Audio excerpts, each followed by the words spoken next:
The first thing you notice is the sound. A low, endless sigh, as if the sea itself is breathing. On a misty morning along the Suffolk coast, the North Sea presses against the cliffs with a restless rhythm. The salt hangs heavy in the air, sharp on the tongue, and gulls circle overhead with their harsh, broken cries. If you close your eyes, it feels like any other fishing village along England's eastern shore. But open them again, and you realize there is almost nothing here.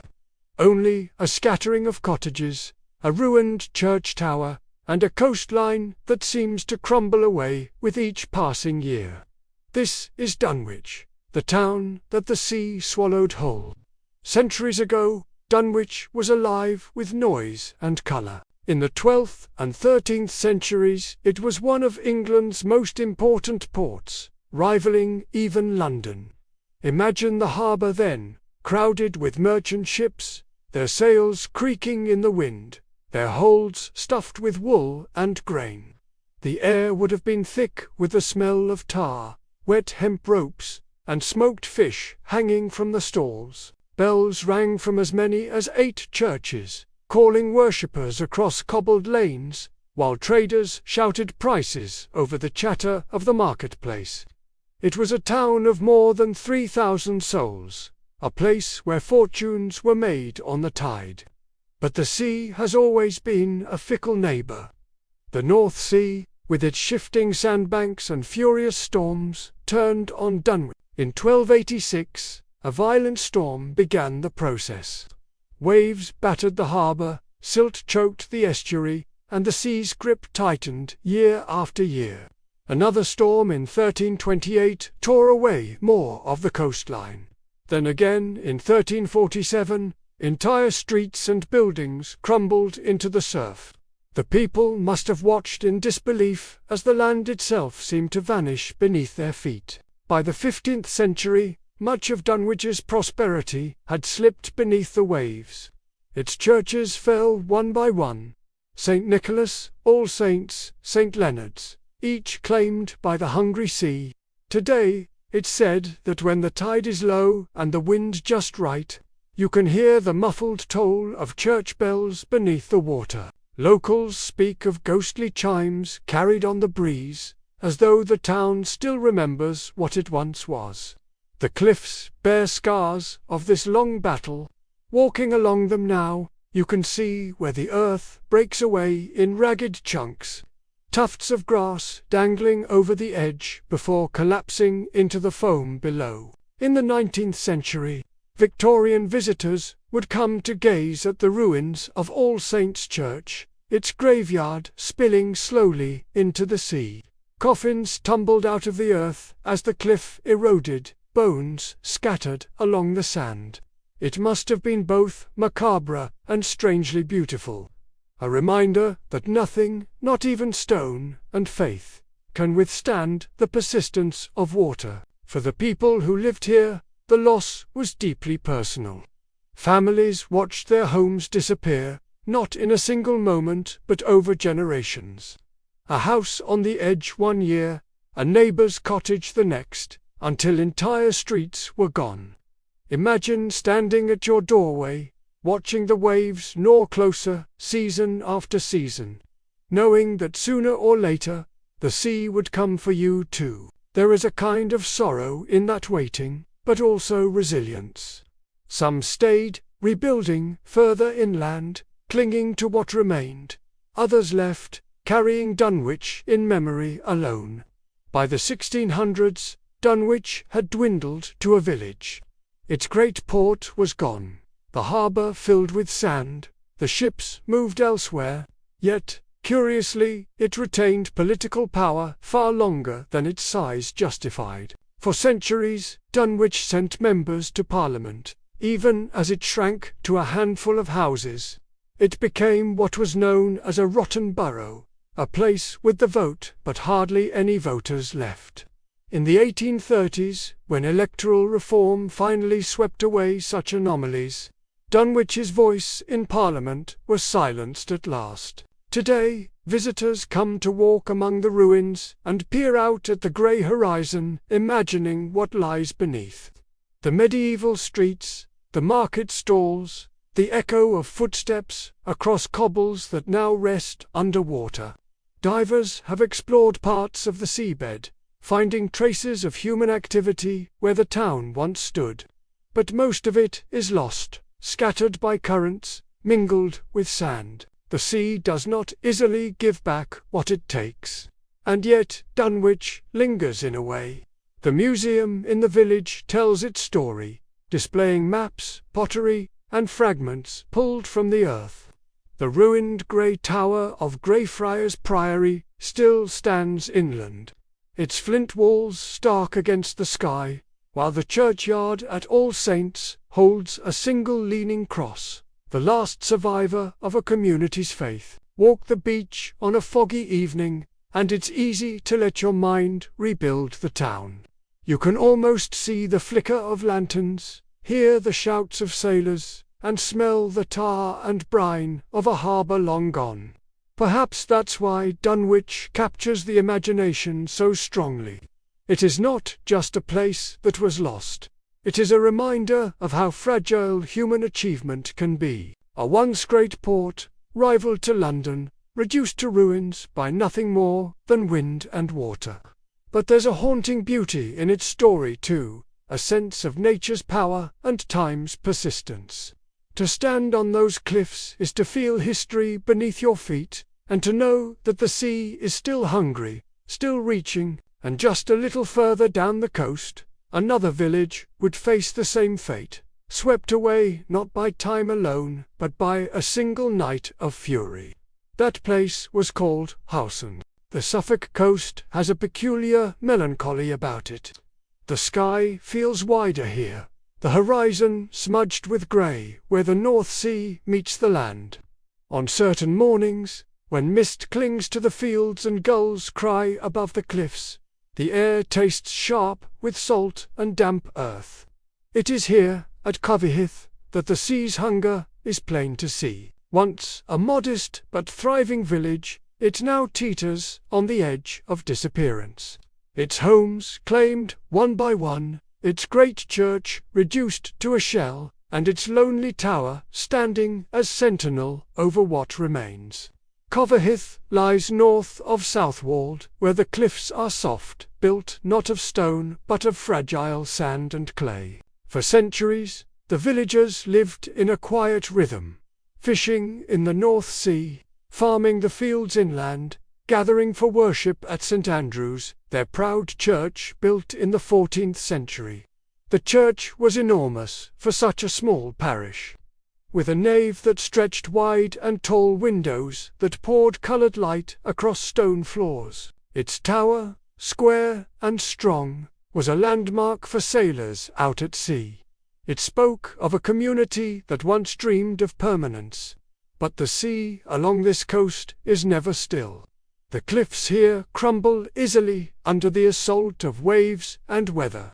Each winter storm brings the water closer, gnawing at the land, pulling earth into the surf. For the people of Covehithe, the erosion has been a slow, relentless enemy.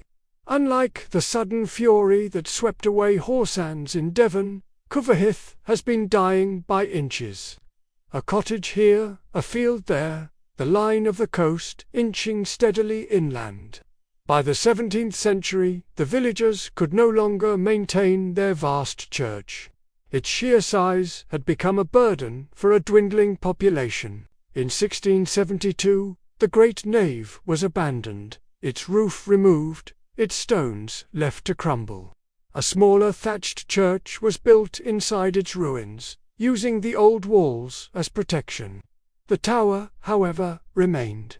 Rising nearly 90 feet, it has stood for centuries, its flint and stone weathered but unyielding, even as the land around it fell away. Today, that tower still dominates the village. It looms over the scattered cottages, its presence both majestic and mournful. Walk among the ruins, and you can almost hear the echo of the old congregation. Footsteps on stone, the drone of psalms, The flicker of candles in stained glass windows, long gone. The smaller church within the ruins is still used. Its thatch neat, its walls whitewashed, a living reminder of a community that refuses to be entirely erased. But outside, the sea keeps advancing.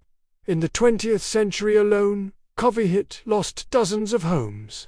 Old maps show lanes and houses that no longer exist, their sites now nothing but empty air above the crashing waves. Farmers have seen their fields vanish, hedgerows tumbling over the edge.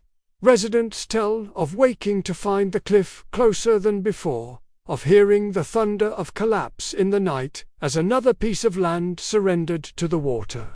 To stand at the edge is to feel the raw force of nature. The sea crashes below, restless and unceasing, foam flying high against the cliff. The earth is damp underfoot, fissured with cracks where it is slowly breaking away. The wind tugs at your coat, as if urging you back, reminding you of the power that has claimed so much already. And yet, it is strangely beautiful.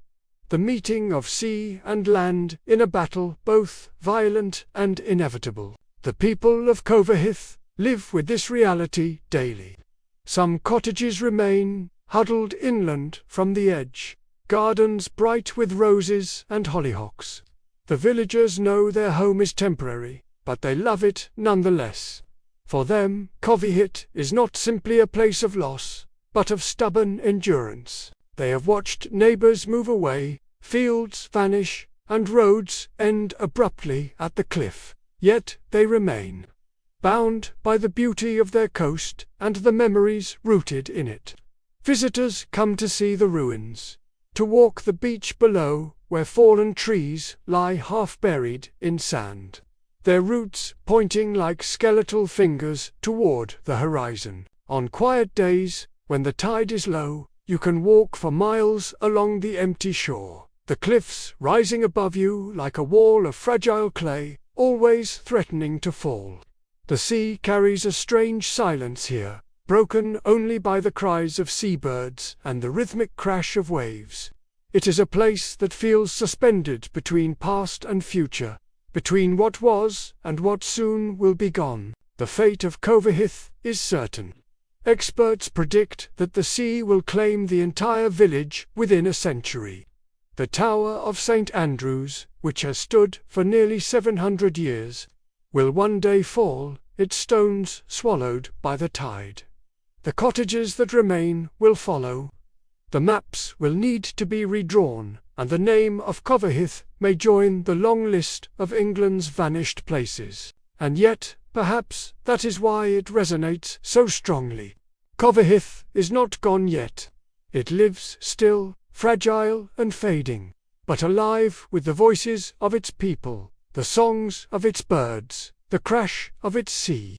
It is a reminder that impermanence is not only loss, but also a kind of beauty, that even as things crumble, they can shine all the brighter for being fleeting. At dusk, when the setting sun casts its last light on the tower, turning the flint walls to burnished gold, Covehithe feels eternal. And yet, the sea gnaws below, patient and tireless. The two truths hang together, endurance and inevitability. The tower stands, but not forever. The village clings on, but not for long. Covehithe is England's warning and its elegy, a place where the sea writes its history on the land, one storm at a time. And beyond the rolling fields toward Oxfordshire lies another ghost of a village, where only earthworks remain beneath the grass. That place was with the sound of waves against stone can be soothing, a gentle percussion marking the hours of a quiet coastal day. But on the South Devon coast, the waves against the cliffs of Hallsands carry a different tone, restless, almost accusing. The sea here has a memory. The salt air tastes of loss, and if you climb the path above the crumbling ruins, the gulls' cries echo through what was once a living village. Today, Hallsands is only a handful of tumbled houses, broken walls clutching at the cliffside. Yet, a century ago, this was a thriving community, a place where nets dried in the sun and children played barefoot on the shingle. Hallsands was never large, but it was sturdy. Built from the grey local stone, the cottages huddled together against the wind, their chimneys puffing smoke into the salt sky. In the late 19th century, about 160 people lived here. Fishermen, their families, and the shopkeepers who kept the little settlement supplied. The sea was their livelihood and their neighbour. They understood its moods, its seasons, its dangers. For generations it had sustained them. The shingle beach forming a natural barrier against the waves, the village snugly pressed above it. Then came the dredgers. In 1897, permission was granted to remove shingle from the seabed of Hallsands, to expand the naval dockyard at Plymouth. Great iron machines anchored offshore and began scooping the seabed, loading barges with tons upon tons of the pebbles that had shielded the village for centuries. The work was relentless. Between 1897 and 1902, nearly 660,000 tons of shingle were stripped away. At first, perhaps, it seemed distant. Just a smudge of smoke on the horizon, a low grinding noise at sea. But the villagers soon noticed the beach shrinking, the sea creeping closer. They raised their voices. Letters were written, petitions sent. Fishermen spoke with the urgency of men who knew their coast like the back of their hands. The shingle was not just stone, it was protection. Without it, storms would bite deeper into the shore. But their protests went largely unanswered. The government commissions and officials dismissed the danger. After all, the dredging brought profit, and the sea had always shifted. The people of Hallsands were told not to worry. Yet worry they did. Each winter storm seemed to claw higher against the sea-wall. The cottages nearest the shore felt the spray rattling their windows. Families went to bed listening to the sea groaning against their doors. In 1901, when a fierce storm lashed the coast, several houses were damaged. The warnings had come true, but still the dredging continued until 1902, when the protests finally forced it to stop. By then, however, the damage was done. The beach was gone. The natural shield had been stripped bare, leaving the village exposed to the full force of the sea. The final blow came on the night of January 26, 1917. A storm rose from the southeast, one of those tempests that seem to carry the whole sea in their fists. Winds howled through the eaves, and waves crashed against the cliff with an anger the villagers had never known. Entire walls shuddered, floors flooded. Families clung together in the dark as the sea battered their homes. When dawn broke, Hallsands was in ruins. 29 houses had been destroyed or made uninhabitable overnight. Miraculously, not a single life was lost. But the village itself was finished. The survivors gathered what they could and moved inland. Some resettled in nearby Beesons or Kingsbridge. Others scattered further. For them, Hallsands was not just a home but a way of life, and leaving it behind was like leaving a part of themselves. Even in later years, former residents would speak of the village with a mixture of pride and grief. Pride in their resilience. Grief for the homes and hearths swallowed by the waves. Today, the ruins still cling to the cliff face, staring out at the sea that claimed them. From the viewing platform above, you can trace the outlines of cottages, their windows now blank holes against the horizon. The shell of the London Inn, once the heart of village gatherings, leans precariously over the edge. On a quiet evening, when the sun dips and the tide rolls in, it feels as if the stones themselves are remembering. The sea, relentless and glittering, washes against the very foundations where families once laughed, cooked, and dreamed. Walking here, you cannot help but feel the weight of injustice. Hallsands was not lost to time alone, nor entirely to nature's whim. It was undone by human hands, by the decisions of those who valued stone and profit over the warnings of a fishing community. That is perhaps why its story lingers so powerfully. It is not only a tale of destruction, but of a warning unheeded. And yet, there is a strange kind of beauty in the ruins. Wild flowers creep through cracks in the stone. The cries of seabirds replace the chatter of children. The wind moves freely through open doorways where once doors stood firm. The place has become part of the cliff, part of the landscape, as if the earth has slowly reclaimed it. If you stand quietly on the cliff path and close your eyes, you can almost hear the life that once pulsed here.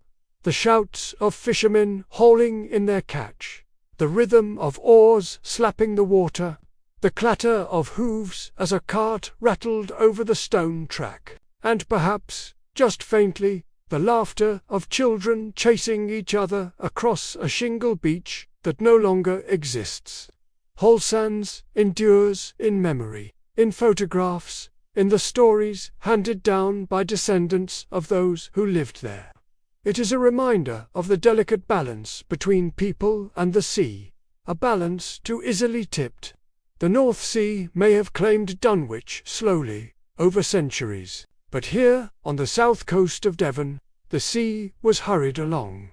Its anger awakened by human greed, and far away, inland, on the Yorkshire wolds, another village met its end, not from the sea, but from silence, abandoned centuries earlier, leaving only grassy mounds and church ruins to tell its tale.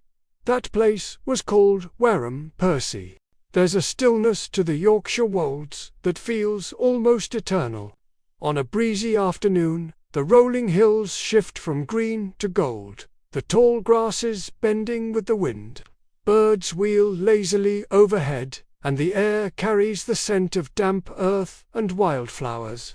It would be easy to think this valley has always been empty, a pastoral hollow in the landscape, but look closer, and you begin to see the outlines of walls beneath the turf, the fractured skeletons of stone cottages, and the haunting ruins of a church tower. This is Wharram Percy, England's most famous deserted medieval village, a place where life once thrived, only to vanish into silence. In the 12th and 13th centuries, Wharram Percy was alive with the sounds of rural life. Smoke curled from thatched roofs as families gathered around hearths. Chickens scratched in the dirt yards, and the lowing of cattle carried across the fields. The stone-built church of St. Martin's rang its bell, calling men and women from their labour to worship. The village lay on a sheltered slope, tucked into a valley that seemed to promise permanence. At its height, perhaps 200 people lived here, bound together by farming, faith, and the rhythm of the seasons. The daily life of Wharram Percy was both ordinary and intimate. Women spun wool and brewed ale in smoky kitchens. Children ran barefoot down muddy lanes, chasing each other between the cottages. Men toiled in the strip fields, long ridges carved into the earth, growing wheat, barley, and oats. In the evenings, the tavern might glow with firelight. Neighbours sharing news, stories, and songs, while the wind rattled shutters outside. To imagine it now is to paint colour onto a canvas that has since faded to green and grey. But even in its prime, Wharram Percy was vulnerable. The village depended on agriculture, and when the Black Death swept through England in the mid-14th century, it cut deeply. Across the country, entire communities were shattered. Wharram Percy survived, but not unscathed. Families were lost, fields went untended, and the fragile web of life here was frayed. In time, new tenants came, and the village staggered on, but the pressures of the changing world mounted. By the late 15th century, sheep were becoming more profitable than crops. The wool trade made fortunes for landlords, and in the rolling hills of Yorkshire, landowners saw opportunity. It is believed that at Wharram Percy, families were gradually pushed out, their cottages abandoned as fields were turned to pasture. The village that had stood for centuries began to empty, not with the sudden violence of a storm or a flood, but with the quiet cruelty of economic change. By the early 16th century, Wharram Percy was all but deserted, its houses collapsing in on themselves, roofs falling to rot, walls crumbling to rubble. Only the church stood stubbornly, serving scattered farmsteads in the area. Today, that church still remains, its ruined tower and nave stark against the wide Yorkshire sky. Walk among its stones, and you can see where the chancel once echoed with prayer, where candles flickered, and where generations of villagers were baptized, married, and buried. The graveyard is still there, a scattering of weathered stones half sunken into the grass. Archaeologists in the 20th century uncovered more than 700 skeletons here, offering glimpses into the lives and hardships of ordinary medieval people, worn joints from heavy labor, teeth scarred by coarse bread, bones marked by malnutrition and disease. To wander the site is to feel the ghost of a village. You trace the outlines of cottages in the turf, low banks and ridges where walls once rose shoulder high. The trackways between them are still faintly visible, paths trodden by generations of feet that led from hearth to field, from field to church. Close your eyes, and you might hear the creak of a cartwheel, the distant bark of a dog, the clatter of a wooden pail at a well. Then open them again, and the silence presses in, broken only by the sigh of the wind through the grass. Unlike Dunwich or Hallsands, Wharram Percy was not lost to the fury of the sea. It was lost to the slower, quieter forces of history, plague, economics, and the inexorable shift of society. That, perhaps, is why it lingers so strongly in the imagination. It feels less like a place destroyed than a place paused, as though its people simply stepped away and never returned. The site has drawn archaeologists, historians, and curious travelers for centuries. In the 1950s and 60s, major excavations revealed the full story of the village, making Wharram Percy a touchstone for the study of deserted medieval communities across England. Today, it is preserved by English heritage, open to anyone who wishes to walk its paths and wonder at its emptiness. There is a kind of poetry in the way the land has reclaimed it. Grasses roll over the outlines of homes, wildflowers bloom where hearths once smoked, and owls nest in the ruined church tower. The human story has faded, but the earth carries it still, holding traces of laughter, labor, and loss beneath its skin. If you stand on the slope at dusk, the setting sun spilling gold across the valley, Wharram Percy feels almost timeless. You can sense the weight of centuries layered here, the fragility of life set against the vastness of the land, and you can't help but wonder what it meant for those final families who left, locking their doors, stepping away from the only home they had ever known, leaving the stones to crumble. Wharram Percy is more than a ruin. It is a reminder that even the most ordinary lives leave echoes, that history is written not only in castles and cities, but in small villages tucked into hillsides. Its story speaks of resilience, of loss, and of the way time reshapes everything. And far to the south, in Dorset, another village would one day be silenced too, not by plague or profit, but by the demands of war. That village was called Tyneham. The air in Dorset has a softness to it, especially in late afternoon, when the hills glow honey gold under a lowering sun. The lanes here twist between hedgerows heavy with blackberries, the scent of wild thyme carried on the breeze.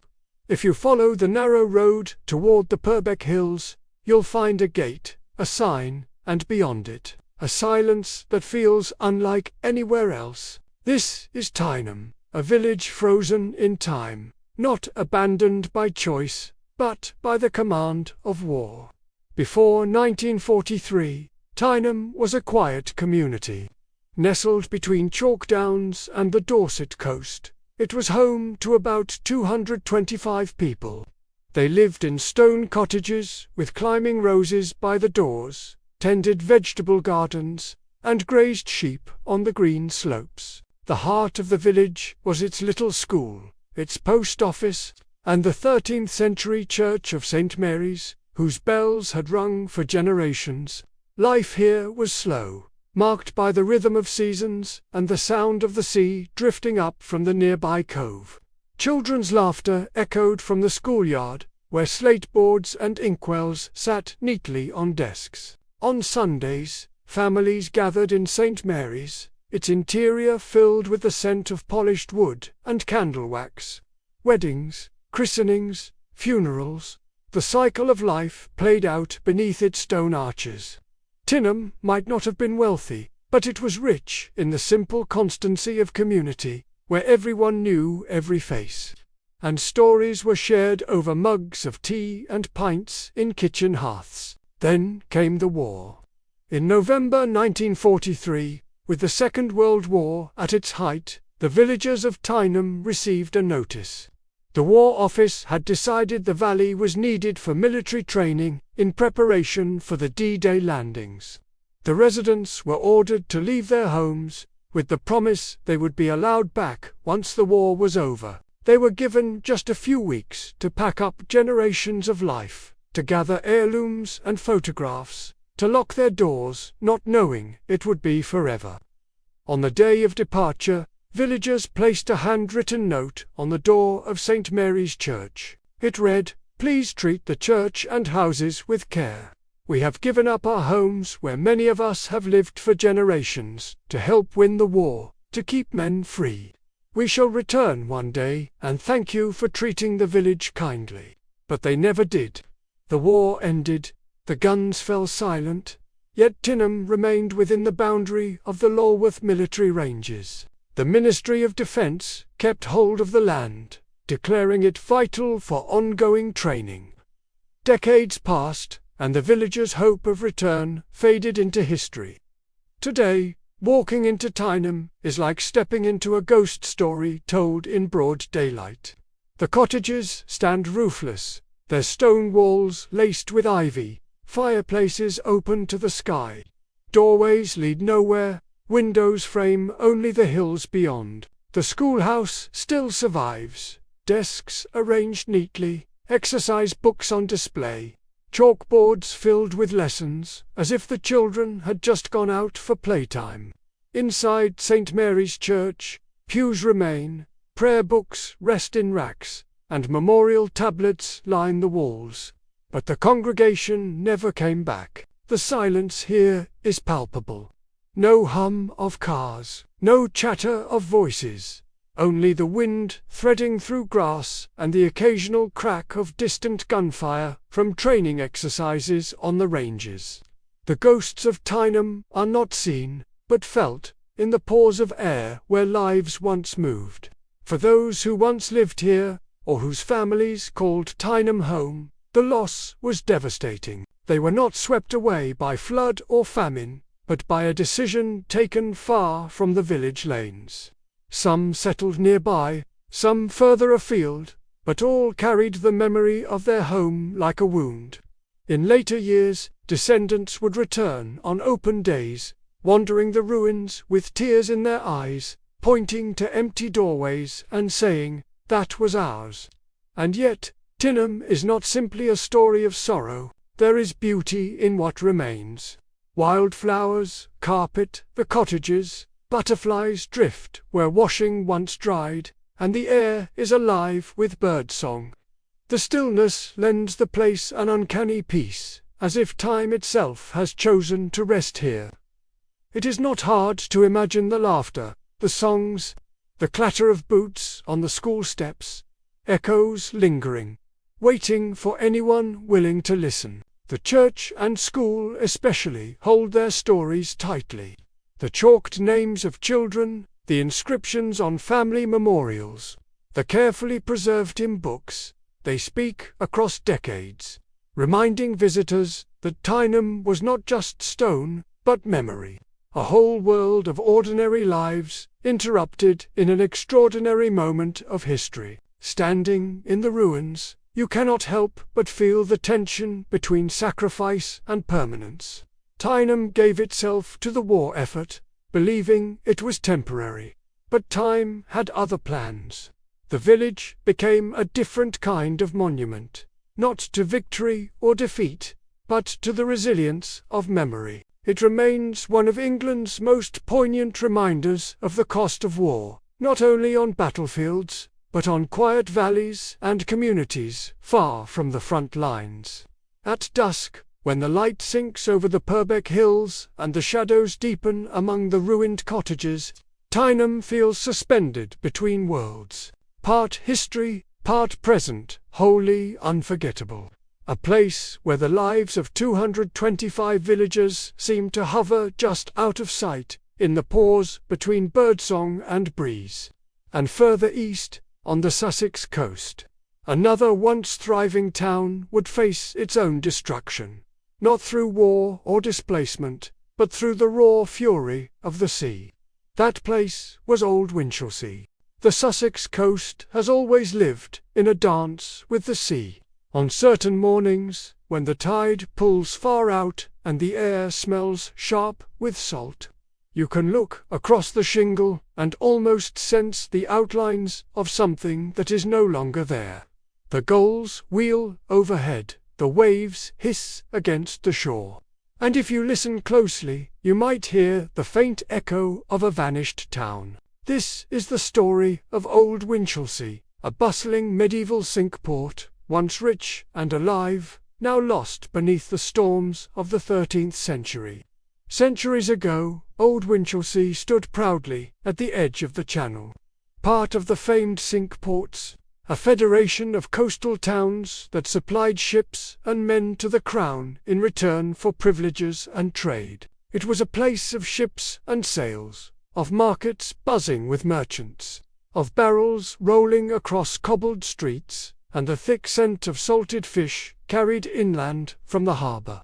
Records suggest it may have housed nearly 700 families at its peak, a thriving maritime hub rivaling any on the south coast. To imagine it, then, is to hear the clatter of hooves on stone as carts trundled up from the docks, carrying wool for export to Flanders, or wine from Gascony arriving on the tide.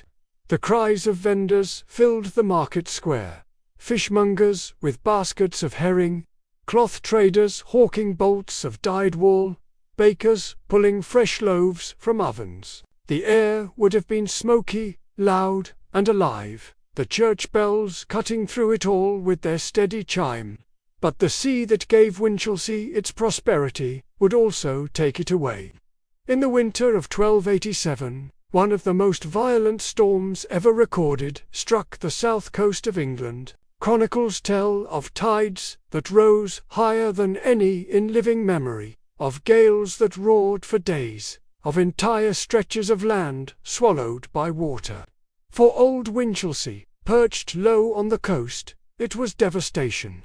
The sea surged inland, tearing through streets, ripping apart homes, and sweeping away ships like toys. When the waters finally receded, much of the town was gone. The storm of 1287 is remembered for reshaping England's coastline.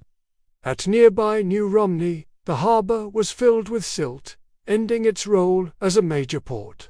At Winchelsea, the destruction was so great that the town could not be rebuilt where it stood. Imagine the shock of the survivors, walking through what had once been busy streets.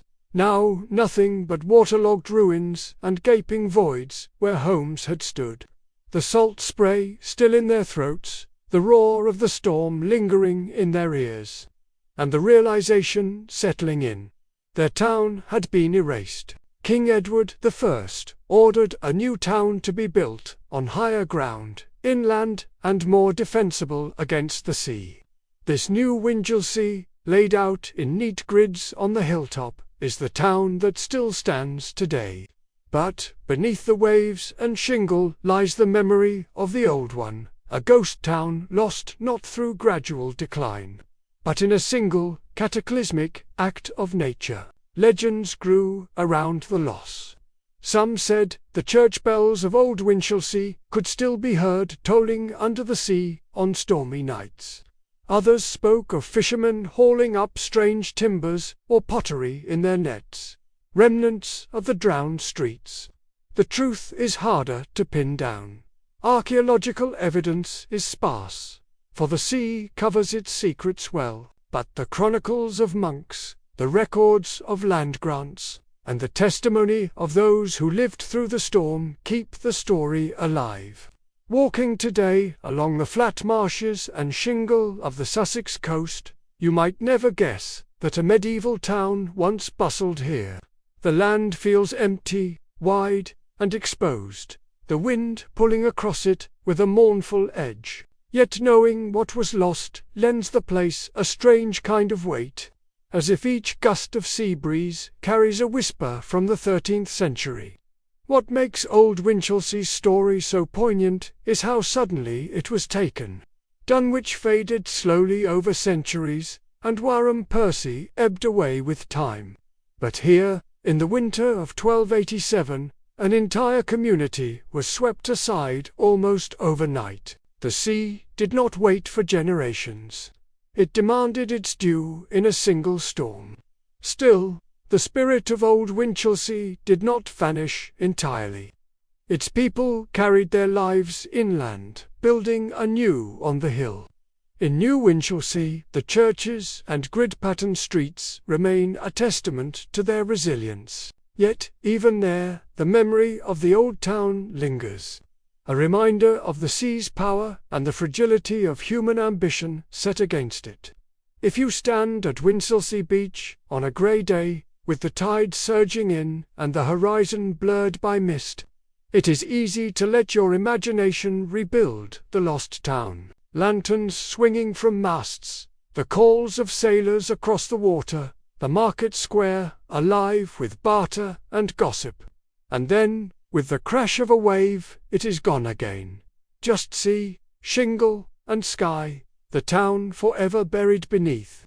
Old Winchelsea is a story of both loss and renewal. It shows us how the medieval world was tied to the mercy of weather and tide, how a single night of fury could change the fate of an entire community.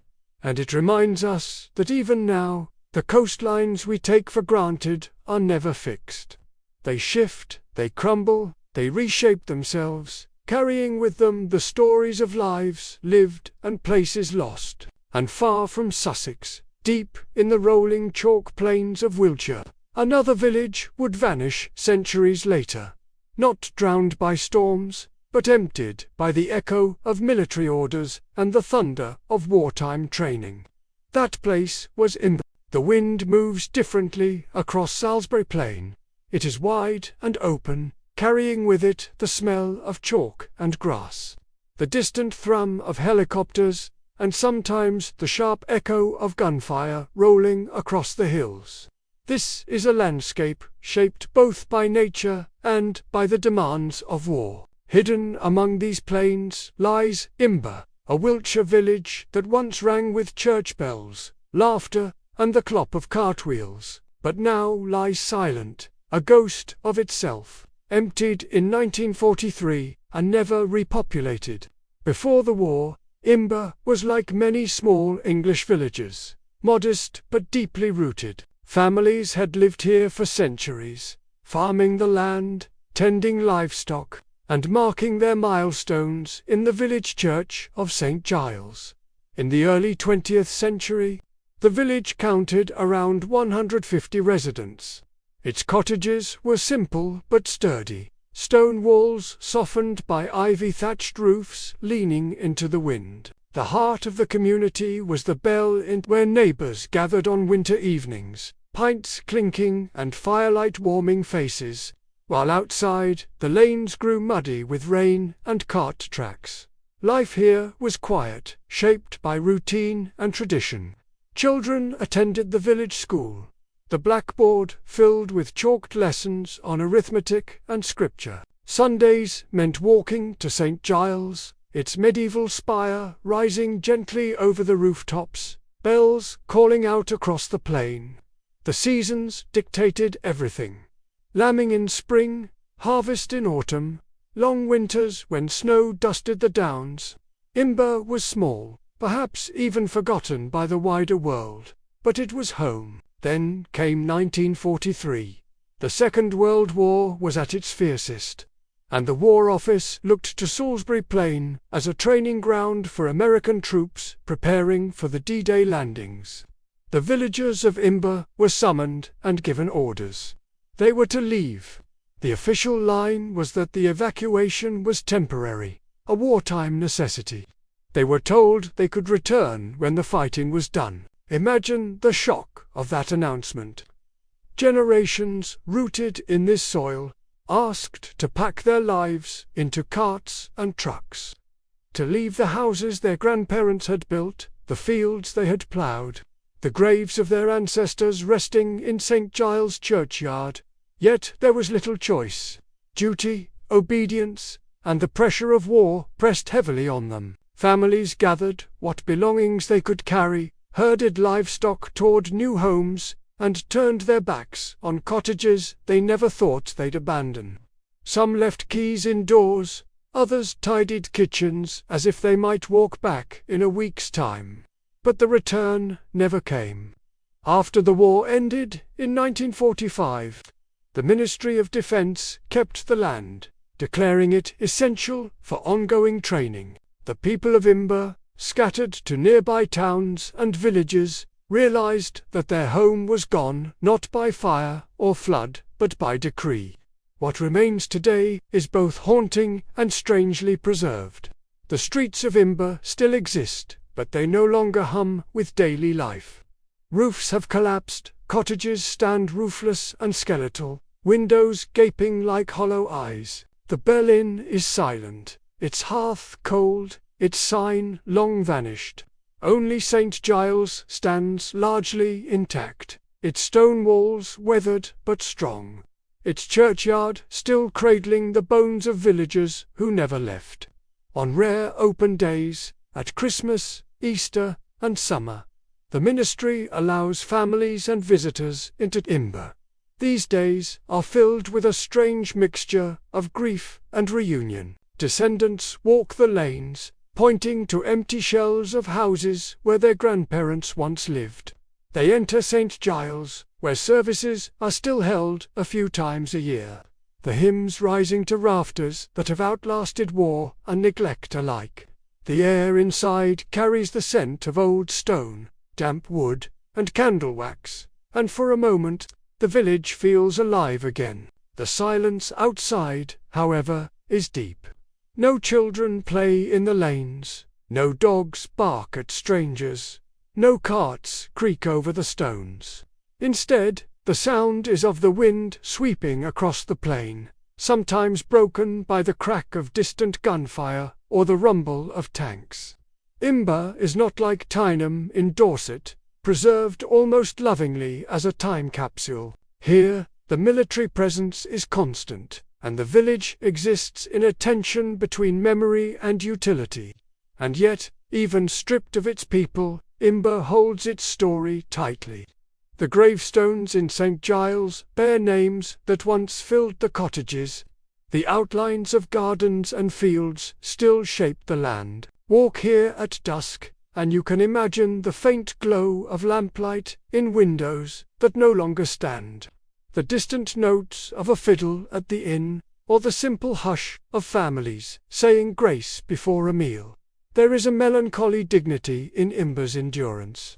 It was not lost to the sea like Dunwich, nor to storm like Old Winchelsea, but to the tide of history itself. A reminder that war reshapes not just battlefields, but the smallest of places, far from the front line. The villagers' promise that they would return remains unfulfilled. Their absence lingers like a question etched into every broken wall, but their memory endures, in family stories, in photographs, in the hands of visitors who lay flowers on graves each Christmas. Imber lives on, not through habitation, but through remembrance. As the evening light stretches long shadows across the plain, Imber seems almost to breathe. A ghost village, still waiting, still listening, caught between past and present, and far to the northeast, beyond the rolling fields of Yorkshire. Another vanished place once thrived, not on land, but on the shifting edge of an estuary.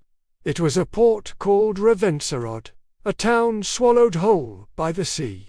The Humber estuary has always been a restless place. The tides here shift with a peculiar force, dragging sandbanks from one side to the other, reshaping the shoreline as though the land were clay in the hands of the sea. On grey mornings, when the mist lies low and the gulls circle above the waves, it is hard to imagine that once, on this shifting edge of water and sand, stood a thriving town. Its name was Ravenser Odd, and though it flourished in the Middle Ages, it left no ruins, no gravestones, not even a wall, only its story. Carried in chronicles and whispers, Ravenser Odd was born of opportunity. In the early 13th century, as England's maritime trade swelled, fishermen and traders noticed a spit of land forming in the Humber estuary, near what is now Spurn Point. Sand and silt, carried by the tides, had piled up into an island-like sandbank, firm enough for settlement. By the 1230s, people had begun to build there, lured by its strategic position at the mouth of the Humber. It was, in its way, an audacious act, to anchor lives and livelihoods on shifting sands. But the gamble paid off, at least for a time. The town grew quickly. By the mid-13th century, Ravenser Odd had become a bustling port, with markets, taverns, and warehouses spilling along its narrow streets. Ships arrived from across the North Sea, bringing goods from Scandinavia, the Low Countries, and beyond. Merchants hawked barrels of salted fish, sacks of wool, and casks of ale. The air would have been filled with the tang of tar and brine, the cries of dock workers, and the low rumble of voices bartering over prices. So prosperous did Ravenser Odd become that it gained official recognition. In 1299, it was granted a royal charter, giving it the same privileges as the great Cinque Ports of the south. The charter meant freedom from certain taxes, the right to hold fairs and markets, and, most importantly, a political voice. The town sent representatives to Parliament, placing it alongside places like York and Lincoln in influence. For a settlement built on sand, it seemed remarkable, proof of human ambition and ingenuity. But the sea was never far away, and it had not finished shaping Ravenser Odd. The Humber is treacherous, its currents gnawing constantly at its banks. In the early 14th century, storms began to batter the sandbank. High tides swept through the streets, flooding homes and washing away timbers. The people rebuilt, piling up defences of wood and stone, shoring up what they could. Yet each year the sea seemed to claim more of the land, as though reminding the town it had only ever been borrowed. Then came the great storms of the mid-14th century.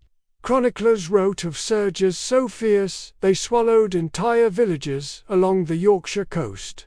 At Ravenser Odd, the waves tore through the town with unstoppable force. The harbour was wrecked, ships splintered, houses toppled into the tide. With each storm, more of the settlement vanished, until finally, sometime around 1360, the sea erased Ravenser Odd entirely. The sandbank dissolved beneath the water, and with it went the town, its markets, its taverns, its churches. Nothing remained but the memory of a place that had once bustled with life. What makes Ravenser Odd so haunting is that no trace of it can be seen today. Unlike Dunwich, where ruins still teeter on the cliffs, or Tyneham, where cottages stand roofless but recognizable, Ravenser Odd left nothing. It was devoured whole. Fishermen and sailors of later centuries spoke of strange shapes beneath the water, of half-buried timbers caught in nets, of church bells heard faintly under the waves. But the town itself was gone, its people scattered inland, carrying only their stories. Its very name lingers like a riddle. Ravenser Odd likely comes from Old Norse roots, Hafen's air, meaning raven's sandbank. The name, like the town, was born of the sea and returned to it. What survives is in parchment records, in the rolls of Parliament, and in medieval chronicles that tell of its rise and fall. To stand today at Spurn Point, a narrow finger of land stretching into the North Sea, is to stand as close as one can to Ravenser Odd's memory. The wind howls, the sea crashes on both sides, and the land itself feels temporary, shifting beneath your feet. It is easy to imagine the town rising from the mists, ships moored against makeshift docks, merchants shouting in the salt air, children running barefoot across sand that would one day betray them. Then, as the tide turns, it fades again, swallowed by the restless water. The story of Ravenser Odd is one of both audacity and fragility. It shows how quickly fortune can turn, how human achievement can be undone not by war or neglect, but by the slow, patient force of the sea. For a few bright decades, it was a centre of commerce and influence, a place that mattered in the Kingdom of England. And then, in a handful of storms, it was gone, as though it had never been. Perhaps that is why its tale endures, because it is a reminder that even the busiest of places can vanish, leaving nothing but silence. The sea holds it now, the tide washing daily over the bones of streets and houses lost nearly 7 centuries ago. And far to the west, on the wide North Devon coast, another settlement would meet its own quiet end, not swallowed by the sea, but buried beneath shifting sands and dunes.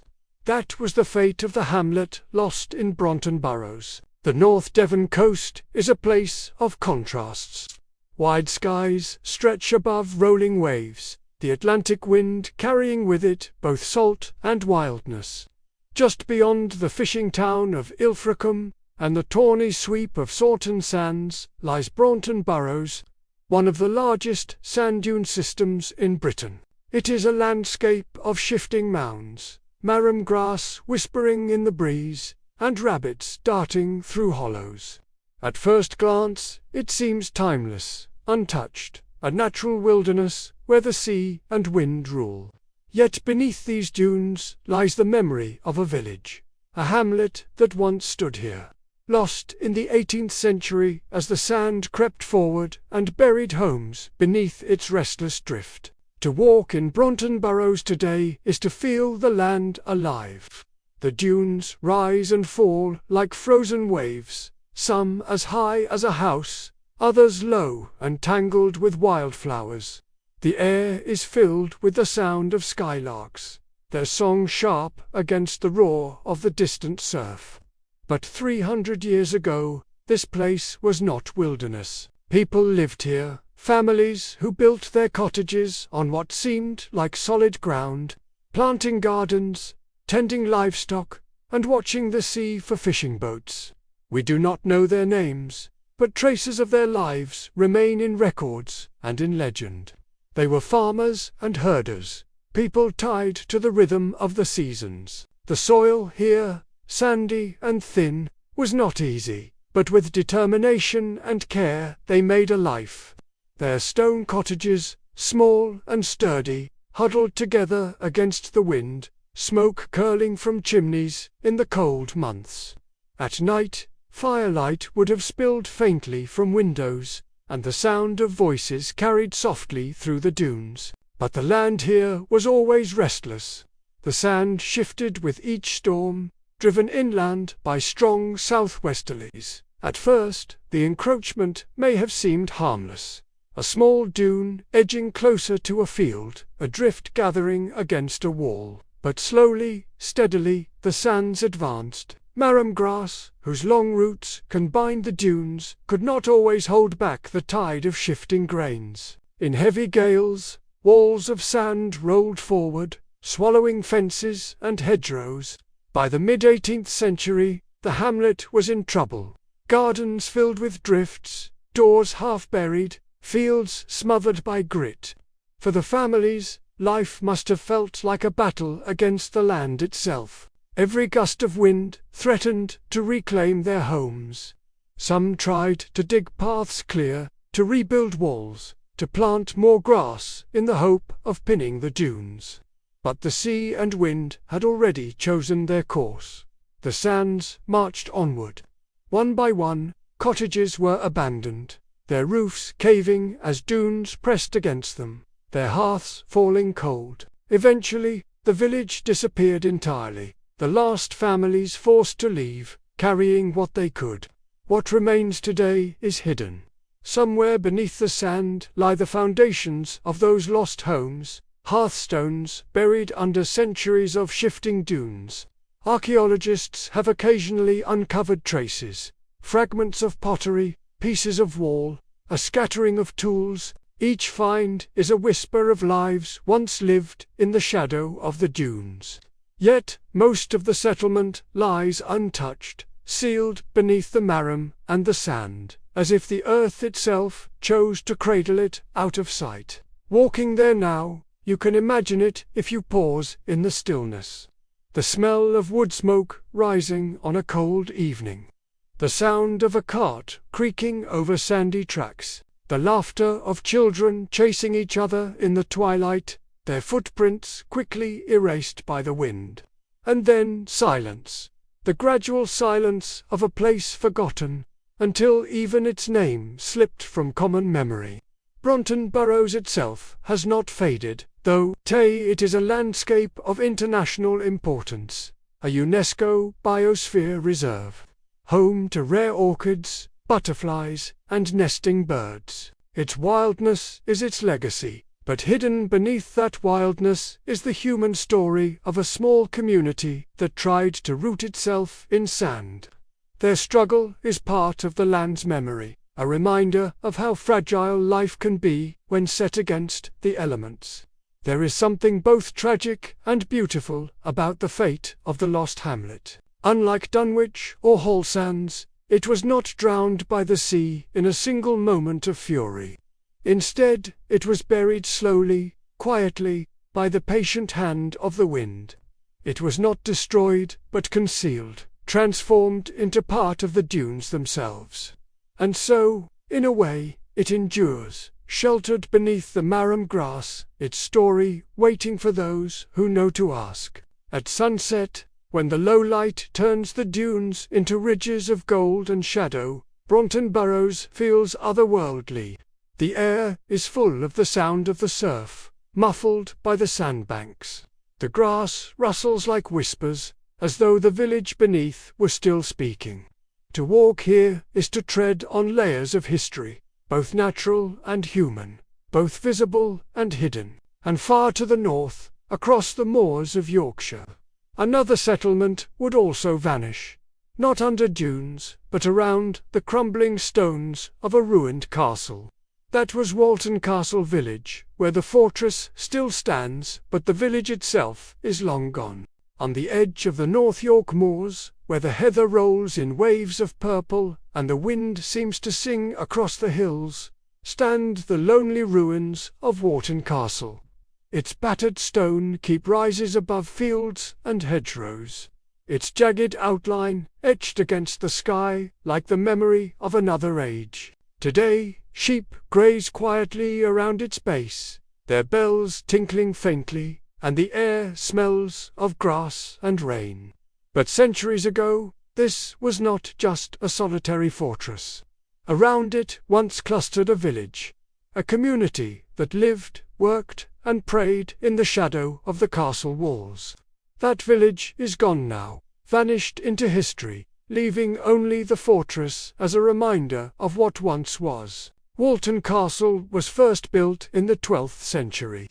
A stone outpost commanding the valley near the River Leven. Its position was strategic.